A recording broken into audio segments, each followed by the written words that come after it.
ഇത് കണ്ടോ? ഇതെവിടെ കിട്ടി? ഇതാ നാഗവല്ലിയുടെ ചിലങ്ക. അതായത് 150 പരം വർഷങ്ങൾ പഴക്കമുള്ള ചിലങ്ക. എന്നാ തെറ്റി, ഇതാ ചിലങ്കയല്ല. ഇതിന് 5 വർഷത്തെ പഴക്കം പോലുമില്ല. എന്ന് വെച്ചാൽ നാഗവല്ലിയുടെ വിലപിടിപ്പുള്ള ഒറിജിനൽ ചിലങ്ക തെക്കിനിയിൽ നിന്ന് പോയി എന്നർത്ഥം. എവിടെ പോവാൻ? ഇത് തന്നെ ആണെന്ന് തോന്നാം, പക്ഷെ ഒറിജിനൽ അല്ല. ചുമ്മാ ഇരി സണി. പുരാവസ്തു ഗവേഷണം എന്നും പറഞ്ഞ് ഞാനും കുറച്ചു വർഷം ഉറക്കം അടച്ചതാ. ഇത് അത് തന്നെയാ. ഗംഗയ്ക്കൊരു ചുക്കും അറിയില്ല ഇത് നാഗവല്ലിയുടെ ചിലങ്കയല്ല. അതെ അതെ അതെ. അല്ലെങ്കിലോ? ആണെങ്കിലോ? അല്ലാന്ന്.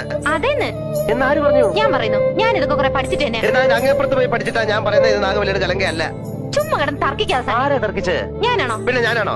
ഞാൻ 1000 തവണ വ്യക്തമായി തെളിയിക്കാം ഇത് നാഗവല്ലിയുടെ ചിലങ്കയല്ല. ഗംഗയ്ക്ക് ഒരു കുന്തം അറിയില്ല. എനിക്കോ? എനിക്കോ? എനിക്കോ? വേണ്ട വേണ്ട വേണ്ട വേണ്ട, നമ്മൾ തമ്മിൽ കിടന്ന് തർക്കിച്ചിട്ട് കാര്യമില്ല. പോയി പണിയോ.